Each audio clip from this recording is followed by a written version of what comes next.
Voilà. Alors pour l'exercice 3, vous allez devoir gérer des lettres, c'est-à-dire, gérer, un fichier texte avec des lettres à l'intérieur. Alors comme vous le savez certainement, chaque lettre, en C, une lettre est représentée par un type de variable qu'on appelle un char. Un char, c'est quoi? C'est un entier 8 bits, c'est-à-dire c'est une valeur qui va de 0 à 256 ou, si on considère que la valeur est signée, de moins 128 à 127. Voilà pour ce qui représente les lettres. Donc ça veut dire, excusez-moi, c'est pas 256 d'ailleurs, c'est 255. Voilà. Donc ça veut dire qu'avec ce système, on peut coder 256 différentes valeurs, donc 256 différents caractères, ce qui est suffisant pour représenter tous les caractères présents sur votre clavier. C'est-à-dire donc les caractères dont on a besoin pour la langue française. Alors aujourd'hui, il existe d'autres normes qu'on appelle UTF-8, UTF-16, etc., qui permettent de rajouter des caractères, les caractères asiatiques, les caractères arabes, les caractères cyrilliques, donc plutôt l'alphabet russe, etc., pour pouvoir représenter une beaucoup plus large gamme de caractères. Cependant, on va se concentrer uniquement là sur les chars, et ce que l'on va faire, c'est donc de vérifier... Voilà, excusez-moi, j'avais juste un retour audio qui était assez désagréable. Voilà. Donc, ce que l'on va faire, c'est travailler sur les chars. Alors, en C, hein, donc, il y a ce qu'on appelle la table ASCII. La table ASCII associe pour chaque caractère pour chacun des 256 caractères que l'on a décidé de coder sur un char, pour chacun de ces 256 caractères, on associe en fait un nombre qui va représenter la valeur qu'on lui donnera. Donc par exemple, si vous regardez la table ASCII, si vous regardez par exemple la lettre petit a, alors je donne une valeur complètement au hasard, vous verrez que la valeur petit a est représentée par le nombre 97. C'est peut-être vrai, c'est peut-être faux, je ne sais plus très bien. Néanmoins, vous voyez que la lettre petit a est représentée par 97. Vous voyez que par exemple que petit b est représenté par 98, petit c est représenté par 99, etc., etc. Vous voyez aussi que grand A, le symbole grand A est peut-être représenté par 63. Le symbole grand B est peut-être représenté par 64, etc., etc. Et enfin, vous voyez que le symbole 0 est peut-être représenté, je ne sais pas, je dis encore quelque chose au hasard, par 41, le symbole 1 par 42, etc. Et comme ça, on associe à chacun des symboles, des 256 symboles qu'on a choisi de représenter avec des chars, on associe à chacun de ces 256 symboles une valeur numérique. Alors la question qui se pose, c'est comment gère-t-on ça dans un programme? Alors dans un programme, si l'on veut tester, si par exemple une lettre est minuscule, on peut, mais c'est pas bien, hein, on peut récupérer donc la valeur numérique qui correspond au petit a, la valeur numérique qui correspond au petit z. Donc petit z, ce sera 97 plus 26 moins 1, donc 97 plus 25, ce qui va nous donner plus 25, 102, 122 normalement. Ça devrait être à peu près 122. Si A c'est bien 97, ce que je doute. Et donc, hop, que j'en mette, voilà. Donc, ce que l'on pourrait faire dans un programme, c'est pour tester si une lettre est minuscule, donc on a un char C par exemple, on a du code, et ensuite ce que l'on pourrait faire, c'est un if C supérieur ou égal à 97 et C inférieur ou égal à, j'ai dit combien? J'ai dit 122. Et dans ce cas-là, on fait un traitement sur la lettre C. Et puis pour tester sinon si c'est une lettre majuscule, else if C supérieur ou égal, donc vous mettrez la valeur du A majuscule, 63, et etc., etc. Si vous voulez tester si la lettre, le char C, le symbole, on va parler de symbole, c'est pas mal. Si le symbole C représente un chiffre, vous ferez if C supérieur ou égal et vous mettrez le code ASCII de 0, donc par exemple 41, etc., etc. Voilà, mais ça, c'est pas la bonne façon de faire. Alors pourquoi? Parce que rien n'oblige d'abord la table ASCII à être un standard sur toutes les plateformes. Vous pouvez très bien tomber sur des plateformes exotiques, c'est-à-dire des environnements de travail un peu exotiques, un peu inhabituels, sur lesquels la table ASCII change complètement sa signification. Et vous vous rendrez compte que le petit a minuscule, puis il est plus représenté par la valeur 97. Donc, ce qui fait que votre programme ne sera pas portable. De plus, quelqu'un qui relirait le programme et qui ne connaîtrait pas par cœur la table ASCII n'a aucune raison, va pas du tout comprendre ce que fait votre programme. Enfin, c'est aussi une façon de faire des erreurs, puisque vous allez peut-être mal lire la table ASCII et vous allez mal vous allez reporter le mauvais code. Et puis, pour la durabilité de votre code, rien ne garantit que dans 10 ans ou 15 ans, la table ASCII, on ne décide pas de tout changer. Donc voilà. C'est donc pas une bonne idée de représenter les valeurs de la table ASCII comme ça directement par la valeur numérique. Donc, ce que l'on fait dans un programme, c'est que on va charger le compilateur de remplacer lui-même, d'intégrer lui-même les valeurs de la table ASCII. Donc, c'est-à-dire que ce que vous allez faire, c'est qu'au lieu de mettre 97 ou 122, vous allez mettre quelque chose qui est complètement équivalent pour GCC, mais qui est représenté différemment. Vous allez mettre un petit a entre apostrophe et ici un petit z entre apostrophe. Quand vous représentez un symbole, il ne faut pas en mettre plusieurs. Il ne faut pas mettre, par exemple, toute une phrase. On ne peut pas mettre ABC entre apostrophes. Quand vous mettez qu'un seul symbole entre apostrophes, lorsque vous compilerez votre programme, GCC va lui-même regarder sa table ASCII à lui et va remplacer votre symbole, ici, lors de la compilation, le remplacera par la valeur numérique qui correspond dans la table ASCII à ce symbole. Ce qui fait que le jour où la table ASCII change, eh bien votre programme devra de toute façon être compilé, et lors de la compilation, la nouvelle valeur de la table ASCII sera intégrée. Ce qui fait aussi que quelqu'un qui lit votre programme, là, il comprend ce qui est en train de se passer. C'est-à-dire, il voit que vous êtes en train de remplacer, de regarder si le C est dans l'intervalle entre le petit a et le petit z. Donc, votre programme, il faudra absolument l'écrire de cette façon. Je ne veux voir aucune valeur ASCII directement. Vous devez mettre les symboles comme ça entre apostrophes. Donc ici, on mettrait grand A entre apostrophes. Et ici, on mettrait 0 entre apostrophes. Ce qui rend la chose beaucoup plus simple, voilà. Maintenant, si on veut tester si une lettre est minuscule, voilà ce que l'on fait. Alors, maintenant, vous pouvez faire aussi de l'arithmétique sur les symboles. Alors, comment vous faites de l'arithmétique sur les symboles? Si par exemple, imaginons qu'on veuille faire un programme qui regarde si une lettre est minuscule, et si elle est minuscule, on la remplace par son équivalent en majuscule. Comment fait-on? Eh bien, par exemple, si vous avez C, qui est une minuscule, là, voici le code qui permet de tester si C est une lettre minuscule. Ce que l'on fait, c'est tout d'abord, alors, on va remplacer la valeur de C par autre chose. On va prendre la valeur actuelle de C, et on va lui retrancher la valeur du symbole A. De cette façon, on va récupérer la position de C dans l'alphabet. C'est-à-dire que si C valait A, ce qu'on va obtenir maintenant, c'est 0. Si C valait B, ce qu'on va obtenir, c'est 1. Si C valait C, ce qu'on va obtenir, c'est 2. Puisque on a une garantie, c'est que toutes les valeurs de la table ASCII, les valeurs des lettres minuscules dans la table ASCII se suivent dans l'ordre alphabétique, les valeurs des lettres majuscules dans la table ASCII se suivent dans l'ordre alphabétique, les valeurs des noms, des chiffres se suivent aussi dans la table ASCII. Si vous avez des questions, n'hésitez pas à les poser sur le chat, et j'y réponds sans problème, ou de prendre la parole. Mais si vous n'arrivez pas à prendre la parole ou que je ne vous entends pas, n'hésitez pas à me le dire sur le chat.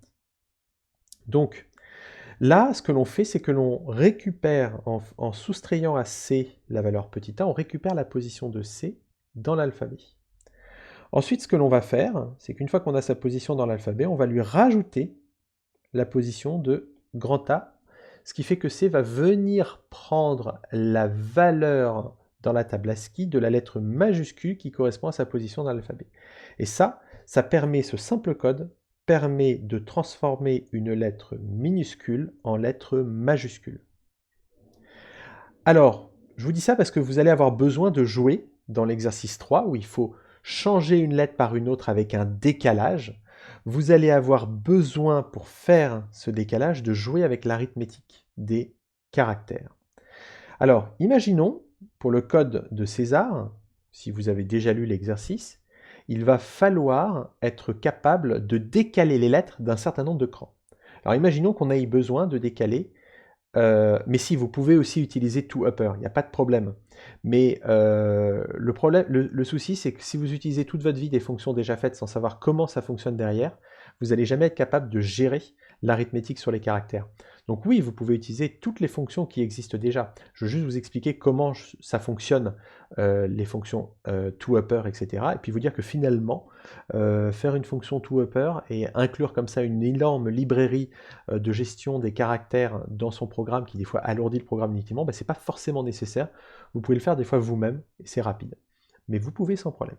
Maintenant, ce que vous n'allez pas pouvoir utiliser, c'est une petite fonction qui va vous permettre de décaler les lettres dans l'alphabet sans vous prendre la tête. Donc, comment faire pour décaler une lettre dans l'alphabet d'un certain nombre de crans? Alors, il va falloir, quand vous allez faire le décalage des lettres, d'abord de faire un code pour les lettres majuscules et un code pour les lettres minuscules. Le code sera quasiment similaire à quelques détails près. Alors pour les lettres minuscules, imaginons qu'on ait une lettre minuscule et que l'on veuille cette lettre la décaler de 9 crans dans l'alphabet. Comment faire? Alors, si vous faites ça, c'est un bon début, mais ce n'est qu'un bon début, puisque ça va donner une très mauvaise fin. Alors pourquoi ce code-là ne va pas fonctionner pour toutes les lettres? Est-ce que quelqu'un peut me répondre dans le chat ou en prenant la parole? Pourquoi ce code ne va pas fonctionner pour toutes les lettres?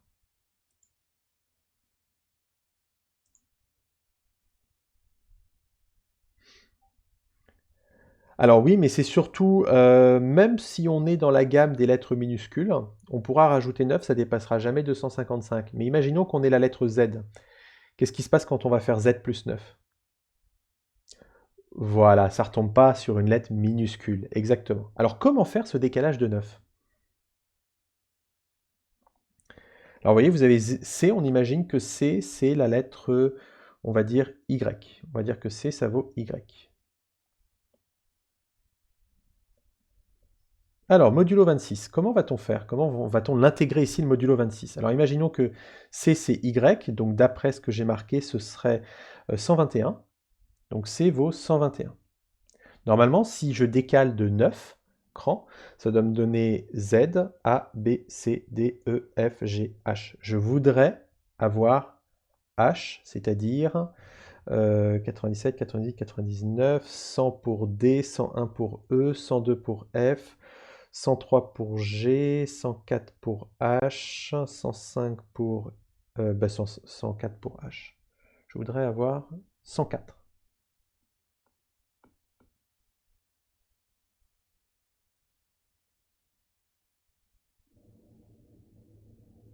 Ce sera 103 d'ailleurs. Voilà, donc là je veux décaler de 9. Je veux aller de 121 à 103. Alors, d'abord, la première chose que vous devez faire, c'est récupérer la position de C dans l'alphabet. Donc pour récupérer la position de C dans l'alphabet, vous devez lui retrancher quoi?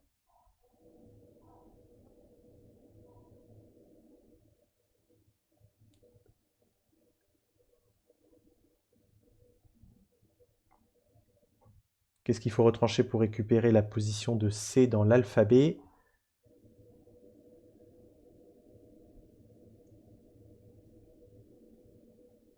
Alors, c'est pas petit h qu'il faut retrancher pour récupérer la position de C dans l'alphabet, c'est toujours la même lettre, c'est petit a. Voilà. Donc ça, si vous faites ça, là, pour le moment, ce que l'on a, c'est la position de C dans l'alphabet.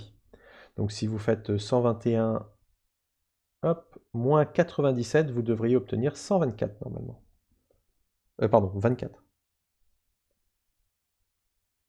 Donc ça vous donne 24. Ce qui est bien la position de C, qui est la lettre Y, hein. C, ça représente la lettre Y. C'est bien la position de C dans l'alphabet. Alors 24, hein, pardon, c'est bien la position de Y dans l'alphabet, puisque on considère que la première lettre est à la position 0, la dernière est à la position 25. Vous avez donc en retranchant petit a la position dans l'alphabet.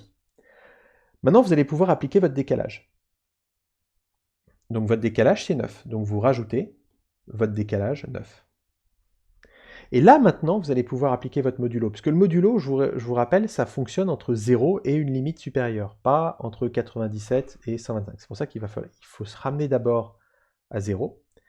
On rajoute 9, donc 24 plus 9, ça nous donne 33.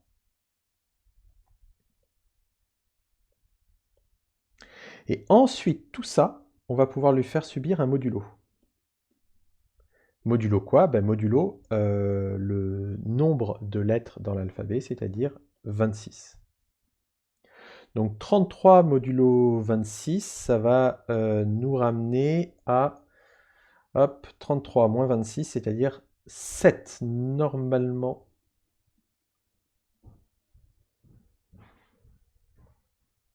Tout ça, ça nous donne 7. Et 7, si vous regardez, c'est bien la position de H dans l'alphabet quand on considère que A est à la position 0. Et maintenant, il nous reste une dernière chose à faire. Comment fait-on pour récupérer une lettre minuscule?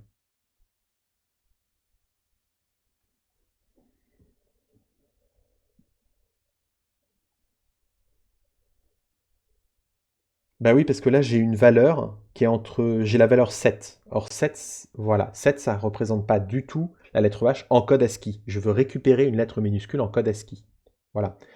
Donc, ce que l'on fait, c'est qu'on rajoute petit a. Et voilà comment vous avez fait votre décalage avec donc la valeur 9. Comment vous avez fait pour décaler C d'un certain nombre de crans en faisant en sorte d'avoir tout le temps une lettre minuscule.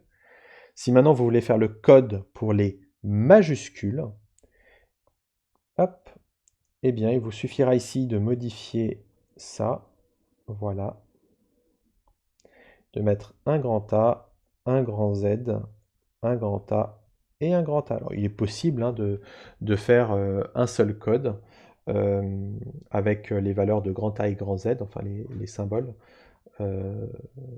chargés dans des chars, etc. Voilà, mais en tout cas, voilà comment vous faites votre décalage. Alors faites toujours un décalage positif et pas un décalage négatif. Alors pourquoi ça? Parce que si vous faites un décalage négatif ici, vous avez la possibilité que la valeur que vous récupériez ici soit négative. Elle pourrait être négative, cette valeur. Or, le modulo, en C, n'aime pas les valeurs négatives. Donc si jamais vous avez un décalage négatif, vous avez le risque qu'ici, temporairement, vous ayez une valeur négative. Ce qui fait que le modulo ne changera pas votre valeur, il ne la touchera pas. Donc pour vous assurer, si vous n'êtes jamais sûr, par exemple, si c'est une variable d qui contient le décalage à faire, et que cette variable d, des fois le décalage il peut être positif, des fois il est négatif, vous ne savez pas.